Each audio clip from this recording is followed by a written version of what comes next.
ጋብዘን ቆይታ የምናደርግበት ነው። ዛሬ ሃሽታግ ኢትዮጵያ ፕሮግራማችን ስለ ዶሮ እርባታ፣ ስለ ግብርና፣ ስለ ሌማት ትሩፋት እያወራ ቆይታ የሚያደርግ ነው የሚሆነው።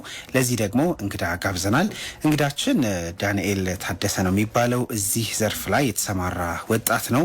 ከሱ ጋር እንቆያለን ማለት ነው። ዳንኤል ታደሰ የማይ ቺክን አዲስ መስራችና ባለቤት ነው። በዶሮ እርባታ ስራ ላይ ተሰማርቷል። ዶሮ እርባታን ገና የከፍተኛ ትምህርት ተቋም ተማሪ በነበረበት ጊዜ ነው በአጋጣሚ ጀምሮ አሁን ቋሚ ስራው አድርጎታል። ከራሱ ባለፈ ለሌሎች መትረፍና በስራ ውጤታማ መሆን የቻለው ዳንኤል ለግል ፍጆታውን እንግዲህ ሸፍነው እንዲሁም ደግሞ ቀሪውን ለገበያ በማዋል ተጠቃሚም እየሆነ ነው የሚገኘው። ስለ ዶሮ እርባታ እናወራለን። መሀል አዲስ አበባ ላይ ይህንኑ ስራ በመስራት እንግዲህ ከራሱ ባለፈ ለሌሎችም መትረፍ ችሏልና ከዳኒ ጋር እንቆያለን ማለት ነው። ዳኒ እንኳን ደህና መጣ። እንኳን ደህና ጠበቃችሁ። ደስ ብሎኛል እዚህ ስለመጣው። በጣም የዚህ ሬዲዮ በጣም ተከታታይና አድናቂያችን በጣም አድናቂያችን የጣቢያችን ገና ስቱዲዮአችን ስትገባ ጀምሮ ነው አድናቆትህንም እንደዚሁም ደግሞ ውዳሴህንም ስሜትህንም ስትገልጽ የነበረው። ፓርክ ኮዚ ነው ያለው። ፓርክ ውስጥ የገባው ነው መሰለኝ። ፓርክ ኮዚ ነው። በጣም ነው የሚያምረው። በጣም ውበቱ፣ ንጽህናው በጣም የሚገርምህ ነገር የዶሮ እርባታም ባይሆን ግን የከብት እርባታ አለን። ከኛ ስቱዲዮ ጀርባ አለን። ንብ ማነብ ስራም አለና የሌማት ትሩፋት ራሱ አለ ልል ነው። አንተ ብቻ አይደለ። ዋው በጣም ደስ የሚል ነገር። ዶሮ መጀመር አለባችሁ ያስባለሁ። ዶሮ በስነ ስርዓት መጀመር አለባችሁ። ከትንሽም ስለሚነሳ መጀመር አለባችሁ። ምንም ይሄ ዋናው ነገር ይሄ ስራው ከንጽህናና ከዋናው ንጽህናና ነርቸሪንግ ጋር የሚያያዝ ነገር ስለሆነ ይሳካላችኋል። በጣም ጥሩ። ዛሬ እንግዲህ አንተን መነሻ አድርገን ስንጨዋወት ስለ ዶሮ እርባታ እናነሳለን። እንዲሁ ሌማት ትሩፋት ከራስን የጀመርከው እንደሰማሁት፣ ከዛ ከፍ ብሎ ደግሞ አጠቃላይ ግብርና ስራ ላይ ነው ያለኸውና ወጣት ነህ። መሀል አዲስ አበባ ነው የተወለድከው። ቦሌ አካባቢ ነው ይህንን ስራ የምትሰራውና በጣም ብዙ መነሳሳቶችን እያስተዋልኩ ነው በተለይ ወጣቶች አካባቢና በአንተ የእድሜ ክልል ውስጥ የሚገኙ ወጣቶች እንዲሁ የዶሮ እርባታም የከብት እርባታም ሌሎች ንብ ማነብም የመሳሰሉ ስራዎችን እየሰሩ ለገበያ እያቀረቡ የራሳቸውን ፍጆታም ጭምር እየቻሉ ነው የሚገኘውና ስለዚህ እየተነጋገርን እንቆያለንና የግብርና ባለሙያ የሚለው ስም እንዴት ያለ ትርጉም አለው ለአንተ? የግብርና ባለሙያ በጣም ከባድ ስም ነው። ባይዘው ግብርና ባለሙያ ለመባል ጀስት ቲዮሪቲካሊ የምትይዘው ነገር አይደለም። ግብርና ባለሙያ ለመባል ወርደ ሰርተ የምትለየው ነገር ነው። አንተን ባለሙያ የሚያደርግህ አንተን ለሰው እንዲጀምር ወይ ደግሞ ሰው ስራ እንዲሰራ የምታበረታታው ወይ ደግሞ አንተ አሁን እኔ ጋር ስትመጣ ትክክለኛውን ኢንፎርሜሽን የምታገኝበት ሚስጥር እኔ ወርጄ ከአመታት ያገኙትን ልምድ ነው። የዛኔ ነው ግብርና ባለሙያ የሚያስብለው። ምክንያቱም አሁን በጣም ከምታየው በጣም ብዙ ሰው ወደዚህ ስራ መግባት ይፈልጋል። አብሶ ዶሮ እርባታ ለምን ባለህ ቦታም በትንሽ ቦታም በምንም አንግል ላይ መስራት የምችለው ነገር ነው። ስለዚህ አንድን ሰው እኔ ጋር ሲመጣ እኔ ዳንኤል ግብርና ባለሙያ ነኝ የሚያስብለኝ ምንድነው ከተግባረ እድ ብቻ ያገኘሁት ቲዮሪቲካሊ እውቀት ብቻ ሳይሆን ማለት ነው አመታት የሚቆዩ ልምዶች ናቸው ያንን ባለሙያ የሚያስብለኝ።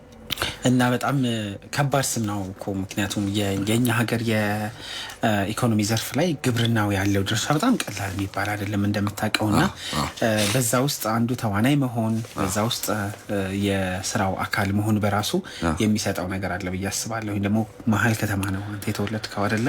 መሀል ከተማ ወሎ ሰፈር ቦሌ መሀል ከተማ አንደኛ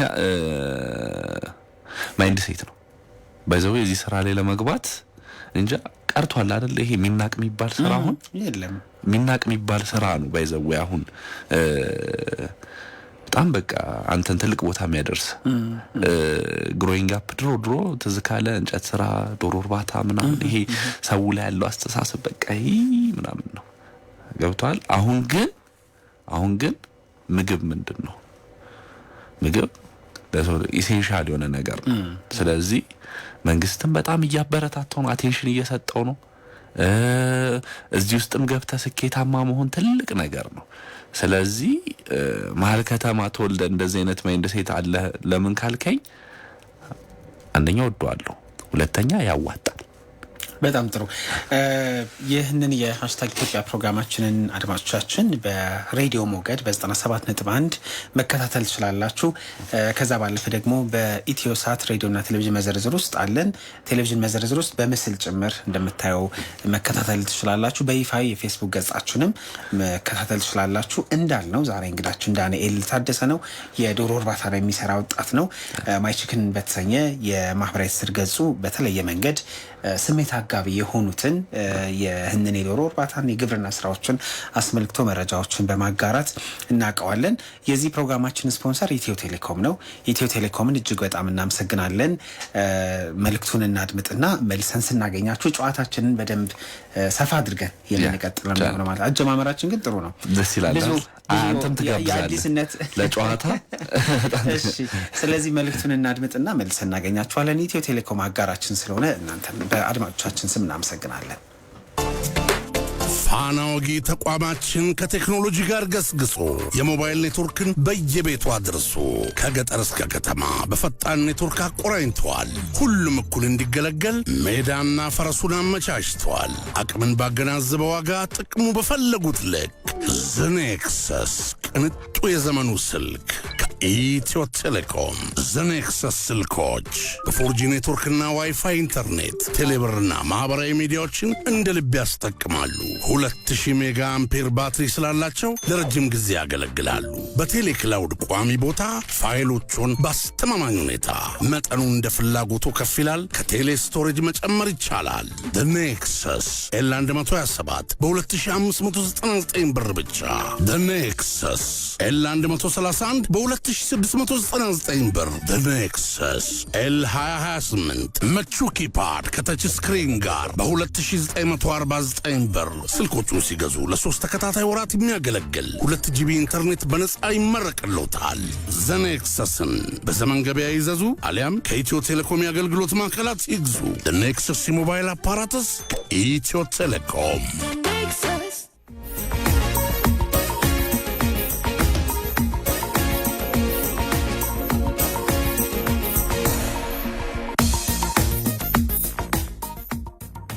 ሃሽታግ ኢትዮጵያን ኤፍኤም አዲስ 97.1 ላይ እየተከታተላችሁ ትገኛላችሁ። ከመልእክት በኋላ ተመልሰናል። ኢትዮ ቴሌኮም ስፖንሰራችን ስለሆነ እናመሰግናለን። እንግዲህ አዳዲስ ዘመናዊ ስልኮችን አቅርበዋል። እነዚህ ዘመናዊ ስልኮች ደግሞ እንግዲህ በቀላሉ ወደ ማህበራዊ ትስስር ገጽ ለመምጣት አጋዥ ናቸው። ምስል ጥራታቸውም ጥሩ ነው። አሁን በቀላል መንገድ ነው ሰው ወደ ቲክቶክም ወደ ዩቲዩብም በራሱ ይዘቶች እየመጣ የሚገኘውና ጥሩ የሆኑ በጎ ተግባርን የሚያጋቡ ሀሳቦች ካሏችሁ እንግዲህ ኢትዮ ቴሌኮም ያዘጋጃቸውን ስልኮችም በዚህ አጋጣሚ መጠቀም እንደምትችሉ ለመግለጽ እንወዳለን። ሃሽታግ ኢትዮጵያችን ዳንኤል ታደሰን ጋብዟል ብለናቸዋል። የማይችክን አዲስ መስራችና ባለቤት ነው። በዶሮ እርባታ ስራ ላይ ተሰማርቷል። ዶሮ እርባታን ገና የከፍተኛ ትምህርት ተቋም ተማሪ በነበረበት ጊዜ አጋጣሚ ጀመረው። አሁን ቋሚ ስራው ሆኗል። ከራሱ ባለፈ ለሌሎች መትረፍ እንዲሁም ደግሞ በስራው ውጤታማ መሆን ችሏል። ዳንኤል ለግል ፍጆታው ራሱ ግል ፍጆታውን ከመሸፈን አልፎ ቀሪውን ለገበያ በመዋል ተጠቃሚ ሆኗል። ስለ ዶሮ እርባታ ማወቅ የምትፈልጓቸው ነገሮች ምንድን ናቸው? በይፋ የፌስቡክ ገጾቻችን በሀሳብ መስጫ ሳጥን ስር ብትነግሩን ደስ ይለናል። እንግዲህ ዳኒ ረጅም ዓመት ስለቆየ ስለዚሁ የስራ መስክ ባህሪያትና መደረግ ስለሚገባቸው ነገሮች እየነገረን ይቆያል። ግብርናን፣ ዶሮ እርባታን፣ ሌማት ትሩፋትን እያነሳን እንቆያለን። በቀን ስንቴ ነው እንቁላል የምትመገበው? አሁን አንተ ምልህ ምግብህ ከጓሮ ነው። ወፍራም ነው ብለህ ነው? ጥሩ የስፖርት አቋምና ይሄ ስፖርት ምግብም ደህና አድርገው ነው የሰሩ። ኦፍ ኮርስ እንቁላል ተመጋቢ ነው ማለት ነው። ማለት ቢጠላ ሰው አለ እንቁላል? አንዳንድ ሰው አይጠፋም። አለርጂክ ካልሆነብህ ምናልባት አለርጂክ እኔ አሁን ካለው ህዝብ ውስጥ እኔ በእርግጠኝነት 90% ተመጋቢ ይመስለኛል። እሺ ለዛም ነው አሁን ይሄ እንቁላል ዴሊ ኮንሰፕሽን ነው ማለት በየቀኑ የሚወሰድ ነገር ነው። ለዛ ነው ቀደም ምስል የነበረው ሰው ቢገባበት እዚህ ስራ ላይ ማለት በጣም አዋጭነቱ ትልቅ ነው የምንለው። ይሄ አንዴ ምናምን የምትበላው አይደለም ወይ ሁለቴ ምናምን በለው አይደለም በወር ማለት ነው በየቀኑ መብላት ያለብን ነው ኢንክሉዲንግ ምንድነው ፕራይም ሚኒስተራችን ባለፈው ያሉት ሽንኩርት ነው የምንበላው የተባለው አለ እሱ ነው ኢንክሉዲንግ የዶሮ ስጋ እንደዛ ነው መሆን ያለበት ለሰው አፎርደብል መሆን ያለበት ስለዚህ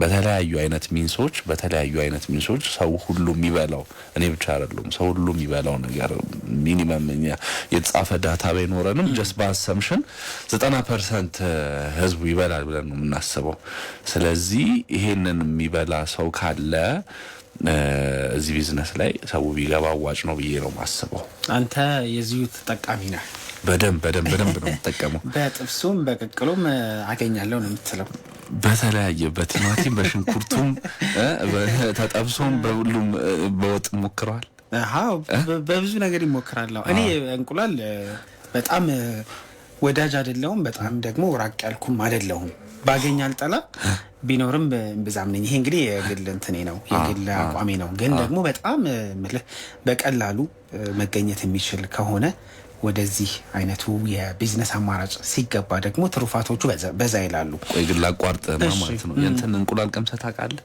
የፋርም ልዩነት እንዳለው ታውቃለህ እውነት የፋርም እንቁላልና ሱቅ ያለው እንቁላል የግብርናው ዛው እንግዲህ የምታገኙት ምንድነው ልዩነቱ ከጤና አንፃርም አንዳንድ ወይ እርጉዞች ወይ አንዳንድ በሽታ ያለው የተጣለ እንቁላል ይፈለግላቸው ሲባል ሰምተህ አስኳሉ ላይ ያለው ኒውትሪሽናል ቫልዩ ልክ እንደተጣለና ከዛ ደግሞ ይሄ ከፋርም ወጥቶ ከሚድልማኑ ጋር ቆይቶ እንዲያ የተሽከረከረ በሚመጣበት ጊዜ ያ ኒውትሪሽናል ቫልዩን እያጣ ይመጣል ስለዚህ ኤኒ ታይም የሆነ ትንሽ ወደዚህ ምን ወደዛ ምን ያልከው እስቲ አሁን መጀመሪያ እንትን በለው ቀመሰው በጣም ጥሩ ጨዋታችንን እንደው ቀለል ባለ መንገድ እንጀምር በሚል ነው ከግል ልምድህ ለመጀመሪያ ያሰብኩት ወደ ኋላ ልመልስ የከፍተኛ ትምህርት ተቋም ተማሪ ያለ ነው የዶሮ እርባታ ላይ ገባው ከዛ ትምህርቱንም ካጠናቀቀ በኋላ ሙሉ ለሙሉ ወደዚህ ነው የገባው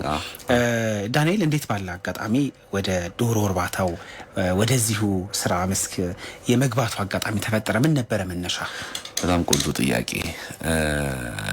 ሳይንስ አዲስ አበባ ሳይንስ ኤንድ ቴክኖሎጂ የተማርኩ ነው እዚህ ላይ 3 ዓመት ላይ ወጣት ስትሆን እንዴት ነው ገንዘብ ያስፈልጋል አይደለ በጣም ገንዘብ ማግኘት እንፈልጋለንና ባይዘዌ ማይቺከን የአንድ ሰው ብቻ ድርጅት አይደለም እኔ በማረው እንትን ብለው ከጀርባዬ 3 እና 4 ወጣት ተማሪዎች አሉ ከኔ ጋር አብረው የመሰረቱት ጀስተኒ ፊት ለፊት ያለው ሰው ስለሆንኩኝ በደም ሰው ስለሚያቀኝ ነው እና የተማርን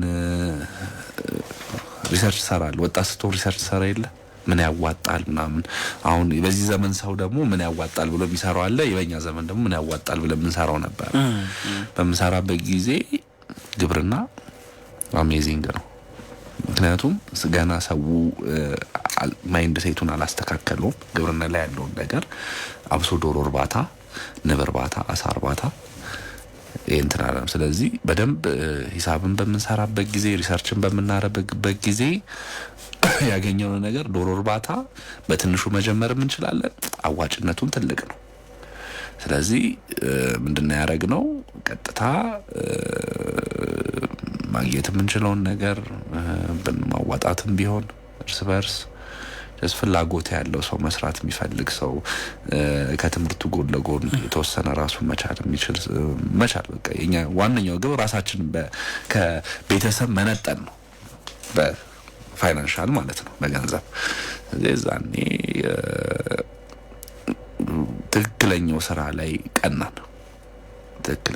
ላይ ቀናን ከዛ ጀምሮ ጀመርን ጀርኒውን መጣን ይሄ ነው አጀማመራችን የዩኒቨርሲቲ ተማሪ ሆናችሁ ትምህርቱም እያለ አብራችሁ ደግሞ ጎን ለጎን ነው የጀመራችሁት እንደው በፍላጎት ያዋጣል ከሚለው በላይ ፍላጎታችሁ ውስጣችሁ ነበረ ወይስ ያዋጣል የሚለው ነገር ነው ያመዘነው ያዋጣል ብቻ ሳይሆን መሰለ የመጀመሪያው ትሪገር የሚያረግና ነገር መሰለ ኢትዮጵያና ዶሮ እርባታ የተያያዘ ነው ሰው ያልገባው ነገር አንተ ወይ መብላት ወይ መስራት ትወዳለህ ኖቲስ ካረኩ ማንኛውም ኢትዮጵያዊ ዶሮ እርባታ ላይ ዋን ዌይ ኦር አናዘር ቤተሰቡ ግንኙነት አለው ወይ ደግሞ እንተራለው ባታረባው እንኳን እቤት 3 ቀን ለ4 ቀን አስቀምጣሃል ለበዓል ገብቷል ስለዚህ ግንኙነት አለ እኛ ደግሞ አለን እንዲ በቤተሰብ ይሄ የምናየው ሰው ነበር ይሄ በሚሰራው የተለወጠ ጥሩ ደረጃ ላይ አለ ከዛ ደግሞ ይሄ ሰርቶ ትክክለኛ ሲያገኝበት የምናየው ሮል ሞዴል አለና ከልጅነት ፍቅር አለ ስለዚህ ሁሉም ሰው አንድ ኮኔክት የሚያደርገው ዶሮ እርባታ ማረቀም የምናየው ነገር አይደለም ማለት አረቀም በምንም የምናየው ነገር ሳይሆን ሁሉም እንትን አለ ግንኙነት ግሮዊንግ አፕ ማንኛውም አይነት ቤተሰብ ቤቱ 5-10 ዶሮ ይዞ እንቁላል ለማስጣል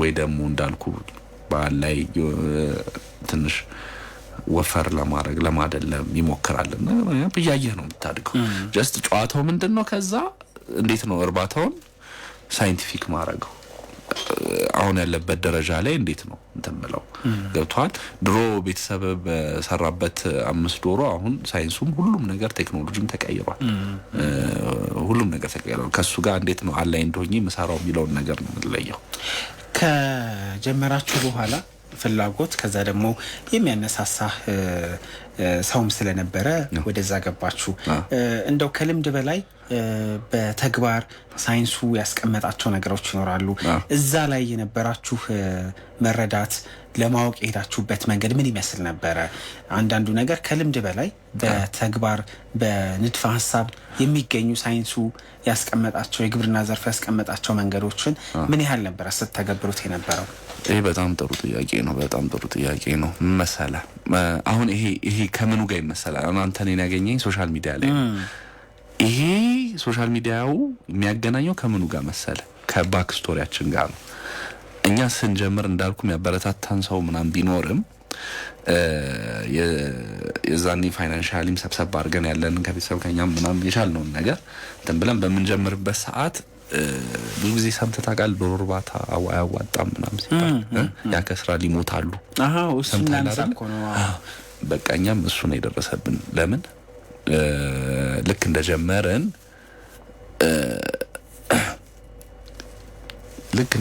ምድር የተፈጠረው መሰለ የማይሆን እጅ ላይ ወደቅማ ደላሎች ላይ ገባ ሰው ምንድነው የሚወድ ዶሮ አሁን ለምሳሌ ከድርጅት ወጥቶ አንተ ጋር እስከሚደርስ ትክክለኛውን ፕሮሰስ መሄድ አለበት ገብቷል አሁን ሰው አያዋጣም የሚለው የማይሆን በደላሎች ሲገዛ በምን ሲገዛ ዶሮ ራሷ በቀን የምትመገበው ግራም አለ የሚወስዱት ክትባት ቫክሲኔሽን ሁሉ ነገር መሟላት አለበት እኛ ምንድነው ተሰራን እንደማንኛውም ኢትዮጵያዊ ልክ መስራት በደንብ ስንፈልግ ይሄ መካከለኛ ደረጃ በሚል ወይ መስራት ስንፈልግ አቅማችን አጠናክረን ያጋጠመን ደላሎች እጅ ነው የወደቅነው ደላሎች ምንድነው የሚያደርጉት በቃ ዘሞር ይሄ ዋጋው በደንብ የሞተ ዶሮ ነው ተሰብስቦ የሚሰጥ ብዙ ሰው ጋር አሁን ሀፕን የሚያደርገው ገብቷል ዶሮ ስትረከብ አሁን ለምሳሌ እኛ ዶሮ ስናስረክብ አንተ ከገቡ ቀን ጀምሮ እስከሚወጡ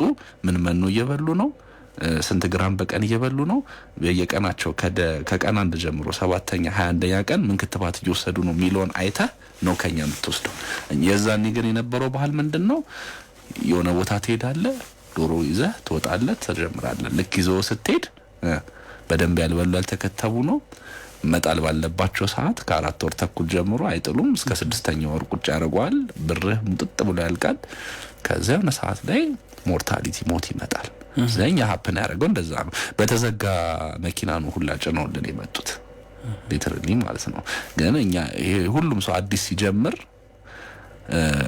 ሲጀምር በቃ ይሄ ነው የሆነ ሰው አቃለ ያለው ሰው በቃ እሱ ላይ መተማመን ይፈልጋል ዛስ ወይ ሶሻል ሚዲያውም ክሬት የተደረገበት መንገድ ምንድነው ማንንም ሰው ሲገባ እነዚህ አይነት ኦብስታክሎች እንዳይገጥሙት ገብቷል ይሄ ነው አንተ እርባታው መስራት ከጀመርክ እርባታው ጋራንቲድ ነው ያዋጣል ምክንያቱም ሰፕላይ እና ዲማንዱን ሚት የሚያደርግ ነገር ነው ገብቷል ፕሮዳክትን ካወጣ ጋራንቲድ ማርኬት አለ ገብቷል ጋራንቲድ ስለዚህ የተሻለ ዶሮዎችን ይዘህ መንቀሳቀስ ነው ያለበት። ይህ እንዲሆን ምን ማሟላት ያለባቸው ነገሮች ናቸው? አንድ ሰው ተነስቶ ዛሬ እርባታ መስራት ፈልጋለሁ ሲል የት መሄድ አለበት? እዛ ጋር የሚያቸው የሚገዛቸውን መርቸንዳይሶች እሱ ምን ማሟላት አለባቸው የሚለውን ነገር እንደ ምንም የማያውቅ እንዳይሆንና እንዳይደናገጥ ነው። ምክንያቱም ይሄኛን ሀፕን አርጎናል። የተወሰነ ጓደኞቻችንም ለያይቶናል አያዋጣም ብለን ከዚህ መነሻው እንደው ለማወቅ ሄዳችሁበት ርቀት ራስን በእውቀት የማበልጸግ ከሳይንሱ የሚላቸው ነገሮች ከማወቅና ወደ ተግባር የማምጣቱ መንገድ ላይ ይሄንን ሲገጥማችሁ ምን ነበር ያደረጋችሁት ነገር? ያ እንዳልኩ መጀመሪያ ኢንፎርሜሽኑ አይኖርህም ያልኩ የት ምን ቦታ ነው ያለው የሚለውን ነገር ከዛ ካመጣው በኋላ ሀፕን የሚያረጋግብ ምንድነው ቶታል ኪያስ ነው። በቃ ኪሳራ ነው። ኪሳራው ሀፕን የሚያረጋግብ ምንድነው አንተ የተረዳው እውቀት ያገኘበት ተቋሞች አሉ ከነ ተግባር ሁሉን ነገር ግን ለመተግበር ስትሄድ እነዛ ዶሮዎች በጣም ከሰመኑ ስለሆነ ችግር ይፈጥርብሃል። ግን ምንድነው ኤቭሪ ታይም ከዛ ትምህርትን ተማራለህ። ምንድነው ትምህርትን ስትማር በብዛት ደግሞ የሚገርም በወረዳ በክፍለ ከተማ ደረጃ አዳዲስ እንትኖች ሲመጡ ኢንፎርም ተደረጋለህ። ማለት ከከተማ ግብርና ጋር ምናምን ትንሽ አላይመንት መፍጠር ነው። ማንም ሰው የሚመክረው ከከተማ ግብርና ጋር አላይመንት ከፈጠረ ትክክለኛ ኢንፎርሜሽን የማግኘት እንትኑ ከፍ ያለ ነው። ስለዚህ እኛ ያረግነው ቀጥሎ ከከተማ ግብርና ጋር አሶሺየት ማድረግ ያለውን ነገር መረዳት ከዛ ኤቭሪዴይ ቴክኖሎጂ ቤዝድ የሆነ ነገሮች ላይ ጥብቅ ማለት ነው። የዛኔ ጥብቅ በመሆን ጊዜ ፕሮዳክሽናችንም ስራችንም ከፍ ያለ መምጣት ጀምሯል። ስለዚህ ስህተቶች እየታረሙ አለማወቅ ወደ ማወቅ እየተቀየረ መጣ። ወደ ሶሻል ሚዲያው የመጣችሁበትን አጋጣሚ ብትነግረኝ ደስ ይለኛል። እንደው ማይችክን አዲስ ነው ያገናኘንና ቅድም ጀመር አድርገኸዋል። አሁን ብዙ ነገር ከስራ ጋር በተገናኘ ስራን ለማስተዋወቅ እና ደግሞ ለሌሎች መነሻሻ ለመሆንም ጭምር እያገዘ ነው የማህበራዊ ትስስር ገጹና ማይችክን አዲስ የዶሮ እርባታ ላይ ፎከስ አድርጎ ወይ ደግሞ ትኩረት አድርጎ የሚሰራ ነው። ስለምን ወደዛ መምጣት ፈለጋችሁ? የእውቀት ክፍተት ለመሙላት፣ ስሜት ለማጋባት? ምክንያቱም የሶሻል ሚዲያው ጉዳይ አሁን ከቅርብ ጊዜ ወዲህ ነው በደንብ ከፍ እያለ የመጣው። እናንተ በዚህ እንግዲህ ከ5 ከ6 ዓመት በላይ እዚህ ላይ ቆይታችኋል። እንዴት ነበር የመጣችሁት? ምክንያታችሁ ምን ነበረ? በጣም ሁለት ኮር ፖይንት። አንደኛው እንዳልኩ የኛ አጀማመር አግሊ ነው። የኛ አጀማመር ብቻ ሳይሆን እንዳለ የማቀው 90% ሰው አጀማመሩ አግሊ ነው። ለምን ዶሮ እርባታን ሀብዬ እነሳለሁ ሲል ለመስራት ያውቃል። ፍላጎት በጣም ብዙ ሰው ነው ያለው። ዘልማዳዊ ነገሮች ያመዝናሉ። የሚያገኘው ሰው is not the right person። ገብቷል። እኔ ብድግ ብዬ ሄጄ የማገኘው ሰው ትክክለኛ እርባታው ላይ ለውጥ የፈለገ ሳይሆን ገንዘቡ ላይ ለውጥ የሚፈልግ ሰው ነው ያለው። ስለዚህ ምንድነው የሚያደርግ? ዶሮ ሴንሲቲቭ ነገር ነው። ዶሮኛ እንትን ነው ምንላቸው፣ እንደ ፋብሪካ ነው ምንላቸው። 14 ወር ነው ፕሮዳክሽን የሚሰጡ እንቁላል። 14 ወር 90% 80% የካስገባው ዶሮ እንትን እንዲሰጥ ምርት እንዲሰጥ ገና ካጀማመሩ ከጥሩ ቦታ መምጣት ያለበት ሰው ይሄንን አያውቅም። ከየት ነው ጥሩ ቦታ መምጣት ያለበት? ገብቷል። አያዋጣም ይሞትብኛል የሚልብን ሌላ ምንም ተሳስቶ አይደለም።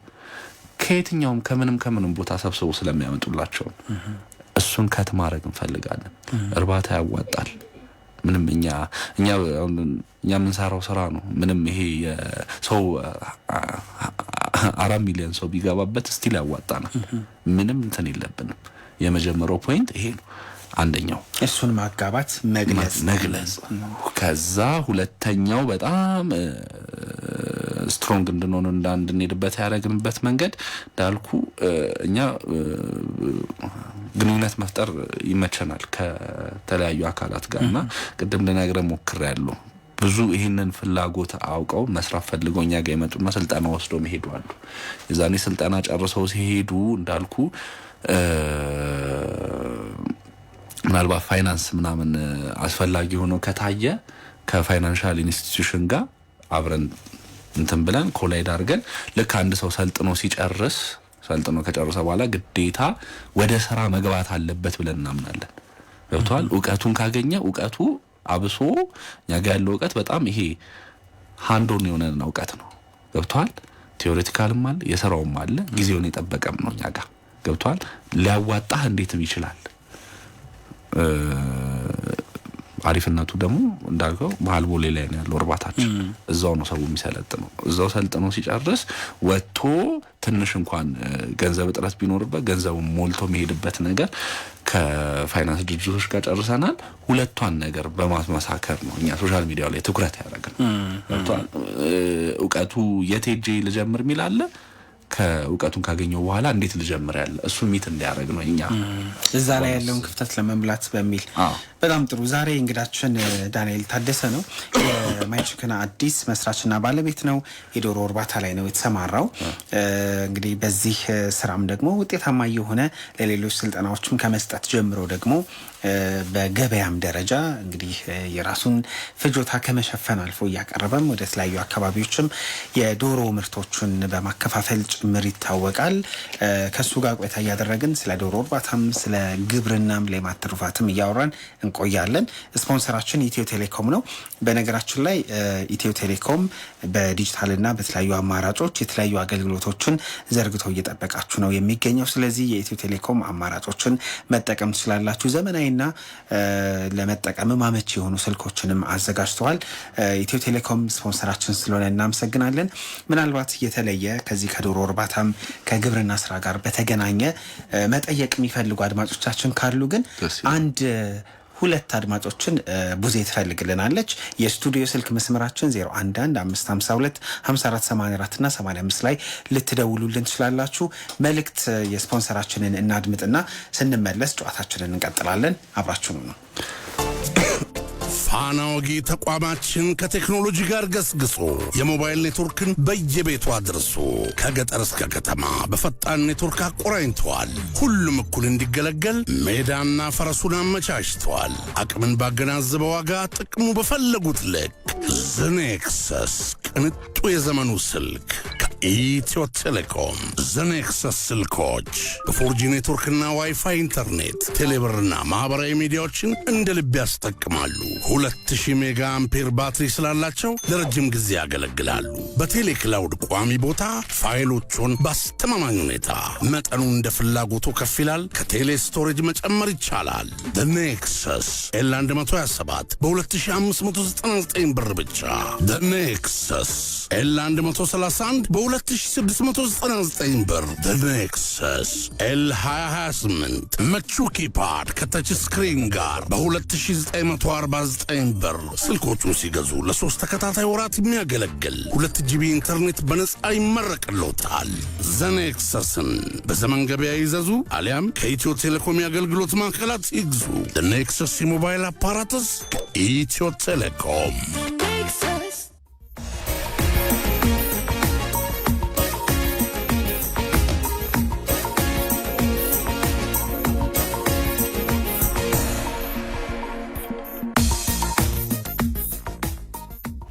ሃሽታግ ኢትዮጵያን እያደመጣችሁ ነው። ስፖንሰራችን ኢትዮ ቴሌኮምን እናመሰግናለን። ዛሬ ከዳንኤል ታደሰ ጋር ቆይታ እያደረግን ነው። የማይችክና አዲስ መስራችና ባለቤት ነው። በዶሮ እርባታ ስራ ላይ ተሰማርቷል። ስለ ዶሮ እርባታም ስለ ግብርናም ስለ ሌማት ትሩፋትም እየተነጋገርን ነው ቆይታ እያደረግን የምንገኘው። በነገራችን ላይ ይህንን ፕሮግራማችንን ስፖንሰር ያደረገልን ኢትዮ ቴሌኮም ነው። ያው ቀደም ሲል እንዳልኩት እጅግ በጣም እናመሰግናለን። ምናልባት ግን የዶሮ እርባታ ላይ እንዴት እንሰማራ የሚል ጥያቄ ያላቸው አድማጮቻችን ካሉ በ01155225484 እና መጨረሻውን 85 አድርገው ቢደውሉልን 1-2 አድማጮችን ተሞክሮህን ለማካፈል ያግዛል እና ስለሱ እየተነጋገረን እንቆያለን። ብዙ አድማጭ እስክትሰጠን ትንሽ እንታገስና ወደ ጨዋታችን እንመለስ። የዶሮ እርባታ አዋጭነቱ ላይ በደንብ እየነገርከን ነበረ። የዶሮ እርባታ ይዞት ያለው እድል ከተጠቃሚነት ከራስ ፍጆታ ያለፈው ነገር ደግሞ እንዴት ያለ ነው? ምን አይነት እድል አለው? አንድ ሰው ዶሮ እርባታ ስራ ላይ ሲገባ የግል ፍጆታውን ይሄ ምግቤን ከጓሮዬ ከሚለው የልማት ትሩፋት ሀሳብ ከፍ ባለ መንገድ ወደ ገበያ ማምጣት ጀምሮ ያሉት እድሎች እንዴት ያሉ ናቸው? ዳንኤል በጣም ቆንጆ። መንግስት በትንሹ ሊያሳየን እየሞከረ ነው። ካየኸው በደንብ ኬጆች አይተታቃለ የዶሮ ቤቶች ከ5 ዶሮ ጋር እሱ አሁን ትልቅ ዘዌ ትልቅ ሲግኒፊካንት ለውጥ የሚያመጣ ነገር ነው ማለት እንዳልኩ አሁን ለምሳሌ የእንቁላል ፕራይስ እናንተ ሰፈር ስንት? በጣም ከፍ ያለ ነው። እኔ የሚገርም እንዳልኩት የእንቁላል ተጠቃሚ አይደለም ግን ብለህ በጣም ከፍ ያለ እንደጨመረ አውቃለሁኝ። ስለዚህ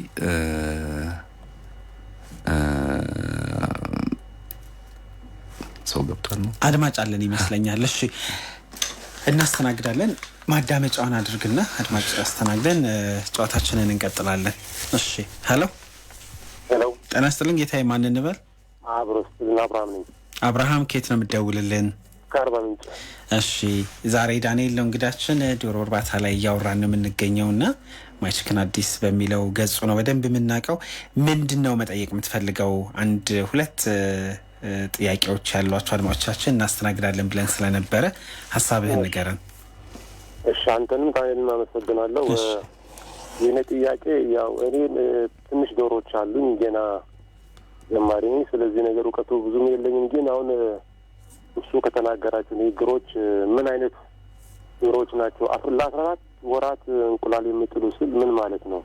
ይህም በዘረዝር አንደኛው እሱ ነው። ሁለተኛው ደግሞ የክትባት ጊዜያቸው ምን ያህል ጊዜ በምን ያህል ጊዜ ነው መከተብ ያለባቸው? ደረጃ ያሉት ናቸው ወይ ከፍ ያሉት ናቸው ወይ? የከተውት ይህን ነገር በደንብ ዘረዝርልን ማለት ነው። አመሰግናለሁ። እሺ እናመሰግናለን። ዳንኤል ኋላ ላይ ምላሹን የሚሰጥ ነው የሚሆነው። አንድ ሌላ አድማጭ ካለ እንዲሁ እናስተናግድና እንቀጥላለን። ሄሎ እሺ 01155225484 እና መጨረሻውን 85 አድርጋችሁ ደውሉልን። ሄሎ ጤና ይስጥልን። አብሮስልን ማን እንበል ጌታዬ? አህመድ ሐሰን ከቄለም ወለጋ ጫንጋ ከመንደር 8።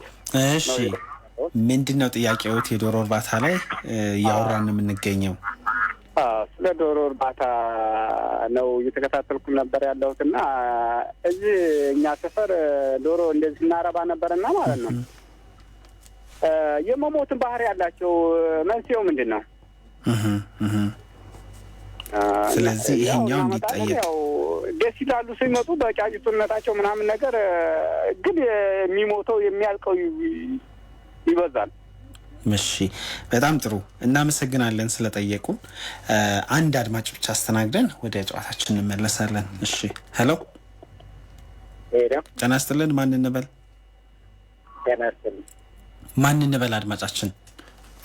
አብርሃም ከአት ማን አልከኝ? አብርሃም። እሺ ምንድነው ጥያቄ? ጥያቄ ቢያንስ 1 አመት ከምናምን ተቀጥሬ ምናምን ሰርቼ ነበር ዶሮ እርባታው። እሺ አንድ ባንድ ባለኛቸው ሁሉን ለራሴ ለምንድነው ፍላጎት ላይ አንድ ባንድ አውቃለሁ። ክትባት እንዴት ተሰጠ ያለን ነገር እንዴት ማስጣል አለብኝ ምናምን በቃ ሁሉን ነገር አንደርስታንድ አድርጋለሁ።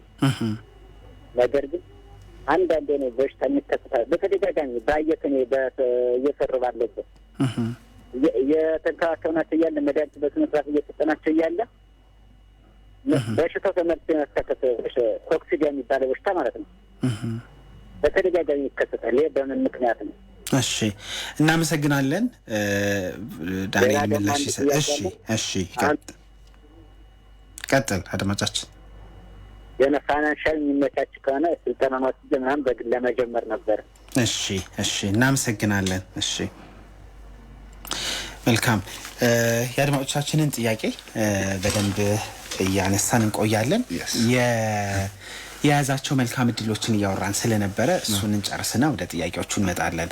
አንድ ሰው እንግዲህ ወደዚህ ወደ ዶሮ እርባታ ሲገባ ከግል ፍጆታው ባለፈ ከገበያም ከተጠቃሚነትም አንጻር የዶሮ እርባታ አዋጭነት እንደው በተወሰነ መንገድ ሰፋ አድርገህ ብትገልጽልኝ። ኤግዛምፕል እየሰጠው ነበር። አሁን የመንግስት ኢኒሺዬቲቭ አንድ ሰው አንድ ቤተሰብ 5 ዶሮ እስከ 10 ዶሮ ይዞ እሱ በጣም የሚገርም ነገር ነው። እኔ በጣም ብዙ ሰው አውቃለሁ ከሱ ተነስቶ አሁን ከ10 50 100 ምናምን የሚያደርግ በጣም ዋናው ደግሞ ይሄ ኢኒሺዬቲቭ ጥቅሙ ምን መሰለ የብዙዎቻችሁ ጥቅም ዋናው ነገር 5 እና 10 ዶሮ ዛሬ አንተ ምናምን ሊመግብ ይችላል ወይ ትንሽ እንትን የምታገኘው ልምድ አንብሊቨብል ልምድ አንድ በ10 ዶሮ ሲሰራ የነበረ ሰው የሚያገኘው እውቀት እዛ ላይ በጣም ትልቅ እውቀት ነው። ከዛ ድፍረት ነው። ከዛ ነገ ጧት ተነስቶ የራሱን ቦታ ይዞ 200 300 400 ሰራለው ቢል እታችኝ ያለችው በትንሹ የሰራው እውቀት በጣም ይገርም ነው። ጀስት ይሄ ቤተሰብን ከመመገብ ምናምን ውጪ እንዳልኩ ታገኘው እውቀትና ልምድ ወደ ቀጥሎ ወደምትሸጋገርበት በጣም አሜዚንግ ነው የሚሆነው ማለት ነው። እንደው አጠቃላይ ከዚህ ከዶሮ እርባታ ጋር በተገናኘ ቅድም ስቱዲዮ ከመግባታችን በፊት ስናወራ ነበረ የዶሮ እርባታ ፈተናው የዶሮ እርባታ አስቸጋሪው ነገር ምንድነው የሚለውን ነገር ብናነሳ ደስ ይለኛል። አሁን አድማጮቻችን ሲጠይቁ ከህመም ከበሽታ ከሞት ጋር የተገናኙ ነገሮችን አንተም ስትጀምር ያጋጠመ ነውና ምንድነው ፈታኙ ነገር? እነዛ ፈታኝ ነገሮችስ በምን አይነት መንገድ ነው መታለፍ ያለባቸው? አንዳንዴ ይሄው ነገር ይገጥምና ተስፋ ቆርጠው የሚያቆሙ ሰዎችን እንመለከታለን። አሁን ብዛት የጠየቁ ነገር ቅድም ካልጉ ጋር ኮኔክት ያደርጋል ሶርሱ ዶሮዎቹ ጫጩቶቹ ሲመጡ ያምራሉ አለ አይደለ? ሲጀምር ዶሮ ወደነሱ ከመድረሱ በፊት እኛ ጋር 2 ወር ይቆያል። 2 ወር በሚቀይበት ጊዜ 8 ከባባድ ክትባት መውሰድ አለባቸው ዶሮዎቹ። ምናልባት አርቢ ከሆነ ያቁታል ከኤችቢዋን ጉምቦሮ ኒካስል እነዚህ መውሰድ አለባቸው። ምን ያህሉ ነው የወሰዱበት እርባታ ምን ያህሉ ነው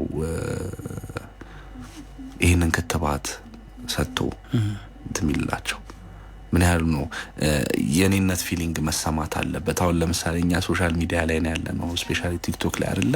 ዛሬ ተጠያቂነት የሚባል ነገር አለ። ዛሬ የማይሆን ነገር ሰተነህ ቢሆን ነገ ወደኛ ባክ ላሽ ማረጉ እንትን አለ። ስለዚህ ሰው የት ነው የሚገዛው? ገብቷል? የት ነው እርባታው ላይ የት ነው የሚገዛው? ያው ዶሮ ሲመጣ ምንም እየተንጫጫ ይመጣልሃል ችግር የለም። ግን ባክ ስቶሪው ትሬስ መደረግ አለበት። የት ነው የተፈለፈሉት? የት ነው ያደጉት? ስንት ክትባት ወስደዋል? ሚኒመም በ45 ቀን ውስጥ 8 ክትባት መሄድ አለባቸው። ከዛስ ዋናው ነገር እዚህ ጫጩት ላይ በመተረከቡበት ጊዜ ዋናው ነገር ዋናው መኖ ስታርተር ነው። አንድ ለናንተ የሚሸጥ ሰው በጣም ማሟላት ያለበት ነገር ምንድነው? ስታርተር መኖ። ስታርተር መኖ የሚባለው ምናልባት አርቢዎች ያውቁታል። ከአንደኛ ቀን እስከ 12ኛ ቀን የሚሰጥ ነው። በጣም ትልቁ መኖ ነው ማለት በጣም ፉል ኦፍ ፕሮቲን የሆነ ነው እና ውድም ነው። ስለዚህ እነሱ ዶሮ የሚገዙበት ቦታ ምን ያህል ነው ስታርተር በልተው የወጡት? ምን ያህል ነው ጥራት ያለው መኖ በልተው ወደነሱ የመጡት? የት ነው የገዙት? መተው ከታመመብህ ያሳለፈበት ክትባት አለ ማለት ነው የሸጠል ሰው። ስለዚህ ዶሮ ቅድም እንዳልኩ ማሽን ናቸው 14 ወር። ቅድም ደግሞ ጥያቄ ሰምቼ ነው ምን አይነት ዶሮዎች ናቸው 14 ወር? እሱ ጥያቄ አሪፍ ነው። ቦቫንስ ብራውን ይባላሉ። አሁን ምናልባት እንዳልኩ ቅድም ኢኒሺዬቲቭ ላይ በጣም የሚሰጠው ቦቫንስ ብራውን ነው። በጣም ምርታማ ናቸው። ምርታማ በየሱቁ ይሄ ቡኒው እንቁላል አሁን የተለመደ የፈረንጅ የምንለው የሚጥሉት ዋነኛው ኢትዮጵያ ውስጥ ተወዳጅ የሚባለው ቦቫንስ ነው። ስለዚህ ቦቫንስ ብራውን ነው። ቆይታቸው 1 አመት ከ8 ወር 1 አመት ከ9 ወር ይሆናል። በ5 ወር ድረስ እድገት ነው ብትል ተቀረውን 14 ወር እንዳያያዘ ድምርት የሚሰጡ ናቸው። ስለዚህ ቅድም ምንድናቸው ላለ የአበሻ ዶሮ የሚባሉ ሳይሆን እዚህ ኢትዮጵያ ውስጥ በስፋት እየገቡት ያሉት ቦቫንስ ዝርያ ናቸው።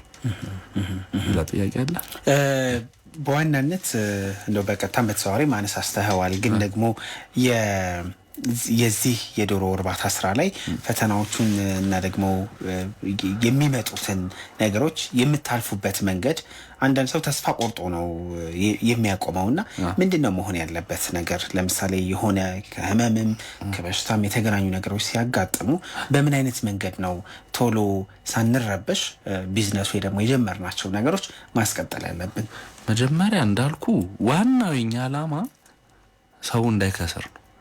በቃ ስሜቱ እንዳይጎዳ ነው። መክሰርም ደግሞ ያለ ነው፣ ምን ችግር የለውም ብትከስር።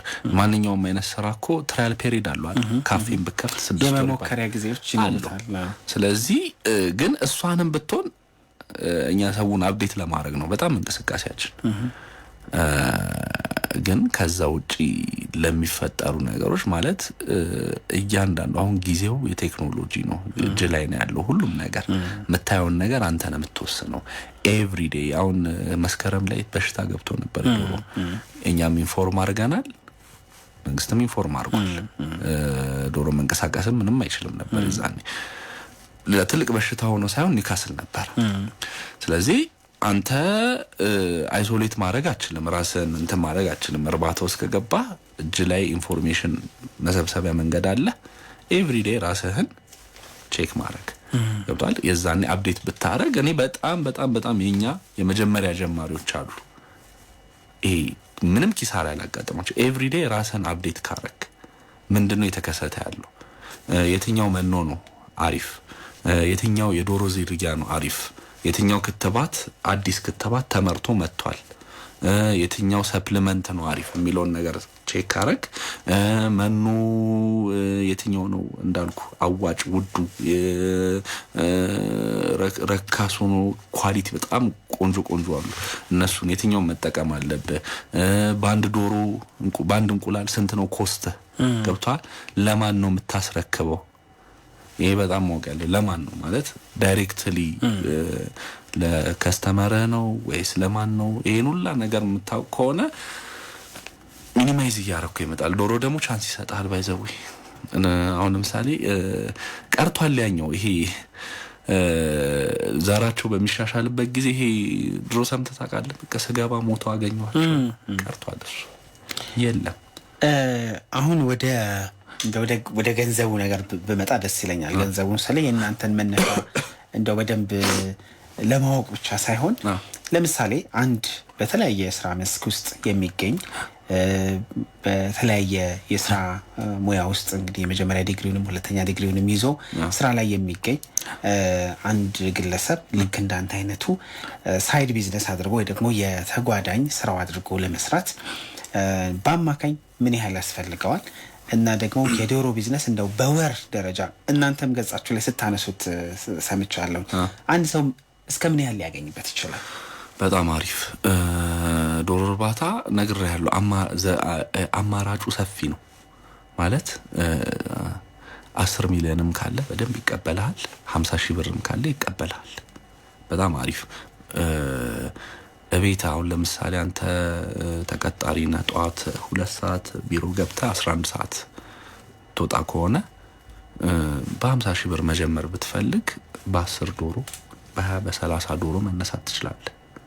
ገብቷል። እቤት የምትወጣበት ምናልባት ይሄ ትንሽዬ ቤት ሊኖር ይችላል፣ 10 ካሬ 20 ካሬ ሊሆን ይችላል።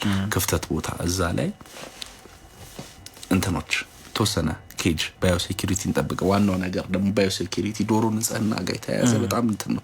ሰው በጣም የሚከስረው በዚህ ነው። ባዮሴኩሪቲ ንጽህና ከኛ የበለጠ ንጽህና ይፈልጋሉ። ሽታ አለ ማለት ሽታው ዶሮቹ በቃ ይሞታሉ ማለት ነው። ሽታ ማለት እኔ እንጃ የዶሮ ቤት ይሸታል ካል ሰው ይሸታል ብሎ ነው የሚያስበው አይደል? አሁን እስቲ ምናልባት አንተ አድማጮች መተው ይጎብኙ። እዚህ ቦሌ ላይ ያለው እርባታ ቦሌ ላይ ያለበት ፎር ሪዝን ነው። ንጹህ ነው። ሽታ የለውም ማለት ጥሩ እየሰራ ነው። ሽታ አለው ማለት ከእርጥበት ጋር የተያያዘ ችግር አለ ማለት ነው። ገብቷል? ሽታ የዶሮ ቤት መታወቂያው ሽታው ነው አይደለም። ሽታ ካለ ይሞታሉ። ገብቷል? ስለዚህ ግቢ ውስጥ ከ10 ዶሮ ጀምረ እስከ 50 ዶሮ ብትሰራ በደንብ አብሶ እንቁላል ጣይ ላይ ቄበን ወስደ እንቁላል ጣይ ላይ ብትሰራ በጣም ማለት በጣም አሜዚንግ ትርፍ ሊኖር ይችላል። ምናልባት ዘርፈንም ቀይሮ ለዛ ልገባ ይችላል። አንደኛ ነው።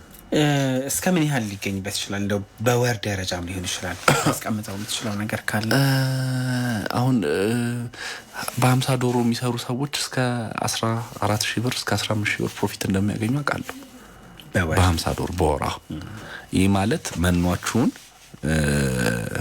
ምንም ኮስት አለባችሁ መሰል መኖ መብራቷ በ50 ዶሮ ልክ ለቤተሰብ አይደል ሁሉም ስትሰራ ሁሉ ጊዜ ስትሰራ ለ50 ዶሮ ምን አይነት ላይት ስንት ላይት ወጪ፣ ውሃ ወጪ፣ ክትባት ወጪ፣ መኖ ወጪ።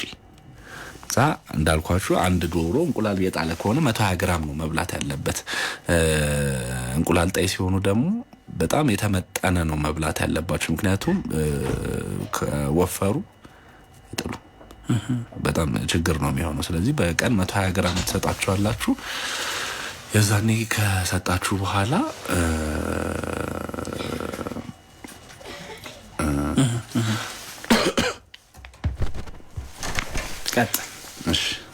ከኮስቷን ካተሳላ በኋላ ከእያንዳንዱ የሚመጣው ላይ ገቢ ላይ በ50 ዶሮ ከ11,000 እስከ 15,000 ድረስ እንዳንተ አብሶ ደግሞ መሰል አሁን በጣም ማወቅ ያለብን ነገር ሰው 50 ዶሮ ላይ ስትገባ ወይ 100 ዶሮ ላይ ስትገባ ማወቅ ያለብን ነገር ማርባት ብቻ አይደለም ስራ፣ ማርኬቲንግም ያንተ ስራ ነው። ገበያውንም ማጥናት ያለበትን ነገር ሰው ምን ይመስሏል መሰለ ተርፈን የምታሳንሰው ወይ የምታሰፋው ወይ ማርኬቲንግ ላይ ወጠረ ትንሽ ቢዝነስ ካርድ ነገር እንትን ብለ ወጣንተ ማለት ነው። ቤት ድረስ መጥተው የሚቀበሉ አሉ። በትንሽዬ ብር ወረድ አድርጎ የሚቀበሉ አሉ። ተርፈን ሊያወርድ ይችላል። ግን ማርኬቲንጓንም ሽያጯንም አንተ ስራዬ ነው ብለ ምክንያቱም እርባታው ላይ ብዙ ሰዓት አትፈጅም። ጧት ላይ መኖ ውሃ ከሰጠ 6 ሰዓት ላይ ሰብሰብ ካረክ መኖ ከሰጠ በጣም ብዙ ፍሪ ታይም አለ። ስለዚህ ማርኬቲንጓንም ሲሪየስሊ ወስደህ በተሰራ ለሚቀጥለው ጉዞ ኢማጂን እንግዲህ በ50 ዶሮ ከ11,000 እስከ 15,000 ብር መስራት ከቻልክ ምን ያህል ውጤት ሊኖረው እንደሚችል ማለት ነው።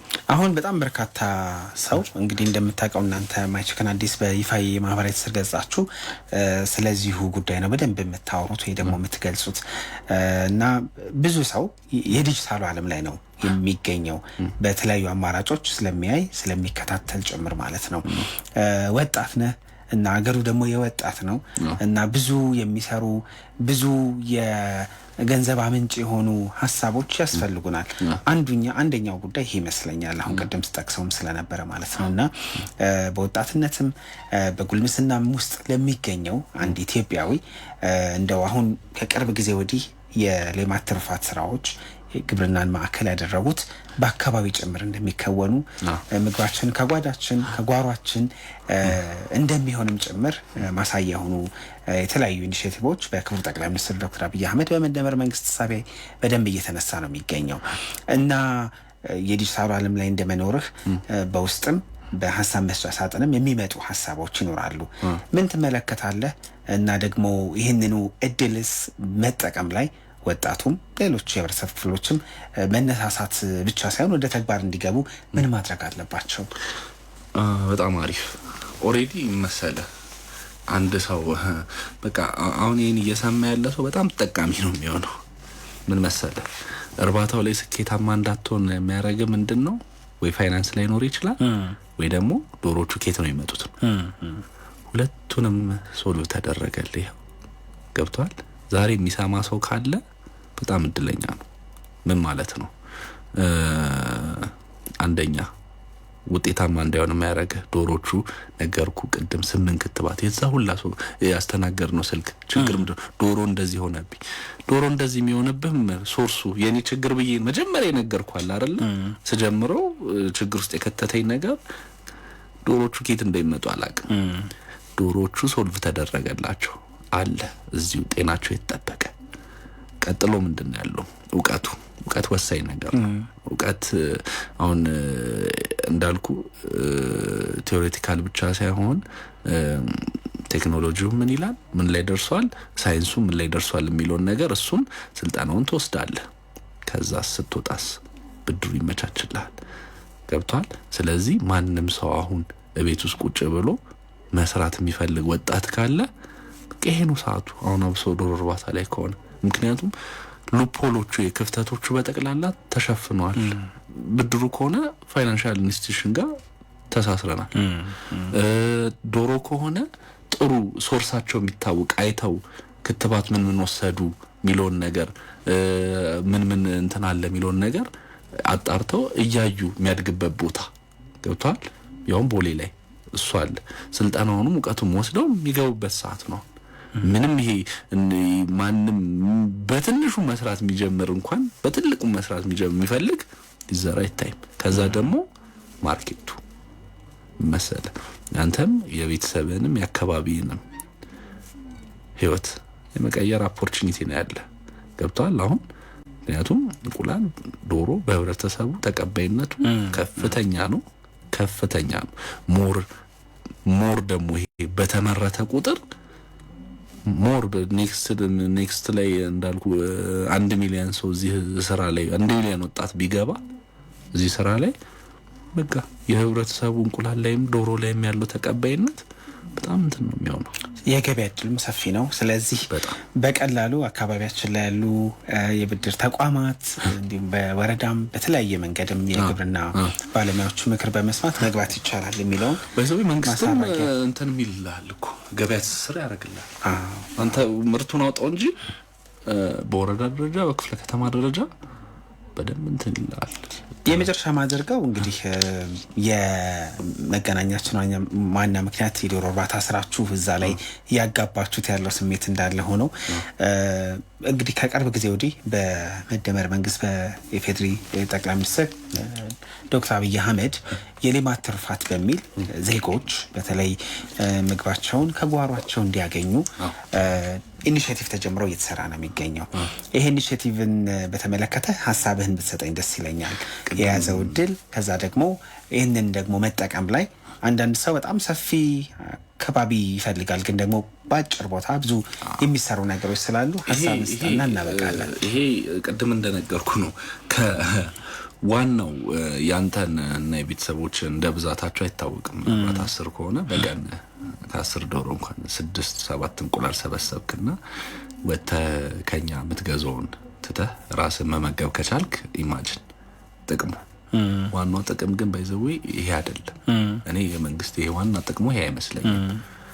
ልምድ ገብቷል። ራስን መገብ ካደለ ከዛ እኔ እርባታ ላይ ባለው ትልቁ ነገር መሰለ ሰውን ሱስ የሚይዘው በ10 ዶሮ ጀመርካ 50 ከዛ ከፍ እያለ ይመጣል። ስለዚህ እኔ ዋናው አጀንዳ የሚመስለኝ ቤተሰብ ብቻ መመገብ ሳይሆን ዋናው ልምድ ማግኘት ነው። እንዴት ነው የምሰራው፣ እንዴት ነው መገበው፣ እንዴት ነው መከተበው፣ እንዴት ነው መብራት ላይቲንግ ሲስተሞች ሁሉ ነገር የሚሆን ነገር ሰው በ10 ከጀመረ በደንብ አለ። ያው እንደምሳሌ አይቻለሁ። በወረዳም ደረጃ በየወሩ ይሁን ይሰጣል 5 ዶሮ 10 ዶሮ ከዶሮ ቤት ጋር እየተደረገ ይሰጣል። ስለዚህ ያን መጠቀም ቲንክ በጣም አሪፍ ነገር ነው። ከራስን ከመመገብና ለተወሰነ ከመትረፍ ራስን ከመመገብ አይደል የራስን ስትሞላ ነው ደግሞ ወደ ሌላ ምን የሚመጣው። ስለዚህ እንዳልኩ ተንካለ ልምዱ ዋናው በጣም ይጠቅማል ህዝቡ ያስባሉ። በጣም ጥሩ። በጣም ነው የምናመሰግነው። እንግዲህ ከዚሁ ከዶሮ እርባታ ጋር በተገናኘ በማይችክን አዲስ እየሰራችሁት ስለምትገኙ ስራ እና ተግባርና እዛ ላይ ያገኛችሁት የስራ ልምድ መነሻ አድርገን ቆይታ ያደረግነው ሲጠቃለል እንግዲህ በአነስተኛ ቦታና እንግዲህ በጣም ወጪም ብዙም ሳይበዛ የዶሮ እርባታ የሚጀምር ሰው ትርፋማና ውጤታማ ይሆናል ነው የዝግጅታችን መደምደሚያ። ያንን እንደሚያደርጉ ተስፋ እናደርጋለን። መገኛህንና ስልክ አንተ ማግኘት ከፈለጉ መጠቆም ትችላለህ። በጣም እንዳልኳችሁ አሁን ጊዜው የግብርና ነው። የምንም አይነት ስራ አይደለም፣ ግብርና ነው። ግብርና ስለሚያዋጣ ግብርና ስለሚሆን ተቀጥረህም ብትሰራ ቤትም ቁጭ ብትል ግብርና ነው። ስለዚህ እኛም ማግኘት የምትፈልጉ ከሆነ ስፔሻሊ ቲክቶክ ነው የምንጠቀመው። ቲክቶክ ላይ ማይችክን አዲስ ብላችሁ ፎሎ አድርጋችሁ እዛ ላይ ኤቭሪዴይ የሚለቀቀው ነገር አንዳንድ ሰዓት ላይ የሚገርም ነገር ትምህርት አለው። በጣም ጥሩ። ዳንኤል ታደሰ የዛሬ እንግዳችን ነበረ። #ኢትዮጵያ ፕሮግራማችን አብቅቷል። ሰለሞን ጫላ አስተናግጃችኋለሁኝ። ጥሩ ነገር እንዳገኛችሁ እናምናለን። የስፖንሰራችን ኢትዮ ቴሌኮም መልእክት የቀረ ይመስለኛል፣ እሱን እናደምጣለን። #ኢትዮጵያ ግን ተጠናቋል። ጤና ይስጥልኝ።